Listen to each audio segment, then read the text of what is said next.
Mənim iyonda kovalentinə rayış edir. Mənim bir dəqiqə Aygül, iyon kristal qəfəsində hansı rabitə? Elə iyon olur da, Aygül. Metalda metal olur, iyonda iyon olur. Aydın oldu. Bəs atom kristal qəfəsində? İyonda müəllim biri metalla qeyri-metal arasında. Mən bayaqdan onu demək istəyirəm. Yəni iyon rabitə, yaxşı. Hə. Atom kristal qəfəsində?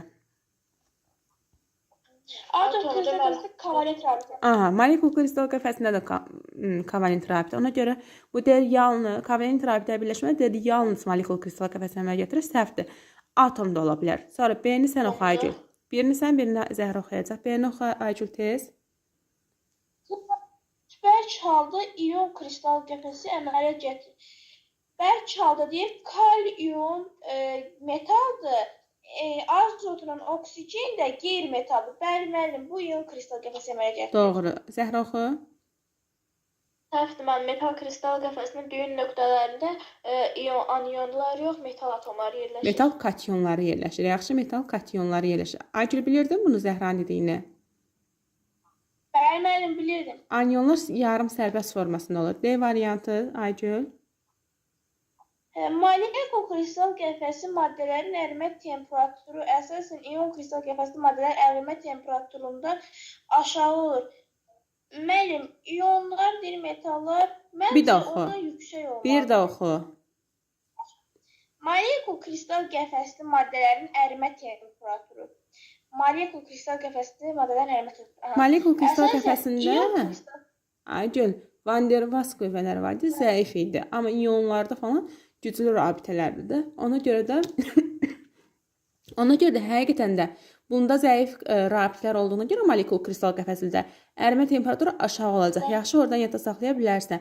Molekul kristal qəfəsində maddələrin zəif Van der Waals qüvvələri olduğuna görə bunlarda ərimə temperaturu aşağı olacaq. Bu doğru. Zəhra birisini oxu. Atom kristal qəfəsi kovalent rabitə hesabına mənə gəlir. Doğrudur müəllim. Ay, sağ ol. Sən kristal qəfəsi yaxşı öyrənmisən Zəhra. Aygül, boşluğumuz var kristal qəfəsi. Təzədən oxu.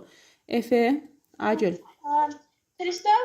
Kristallik quruluşu maddələrdə maddəni əmələ gətirən zərrəciklər nizamsız şəkildə yerləşir. Amorf maddələrdə nizamsız şəkildə yerləşir. Deməli, sən buraları yaxşı bilirsən. Bir dənə o qarışdırdığın məqamlar var. Onlara təzədən göz gəzdir. Yaxşı, Aygül mütləq. Ceyni oxu Zəhra.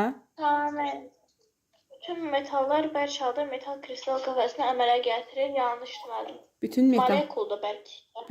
Yox, fərqi yoxdur. Bütün metallar bərk halda. Yəni civənə də daxil olmaqla bərk halında. Xüsusi bax, adi bildiyimiz azot qazını, adi bildiyimiz karbon qazını belə bərk hala gətirmək mümkündür xüsusi şərait nəticəsində.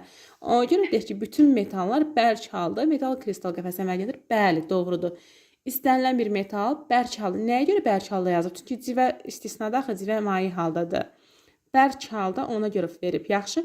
Metal kristal qəfəsinə əmələ gətirir. Doğrudur. Yaxşı. Yadından çıxmaz Zəhra. Testlər bitsəydi bir də başa qayıdardıq. Yadınızdan çıxmış məqamlar təzədən təkrar olunardı. Sonra, yəqin ki, bu dekabr getdi olimpiyada. Çünki xəbər yoxdur hələ ki. 3-cü sual, Aygül oxu tez. Kalsiyum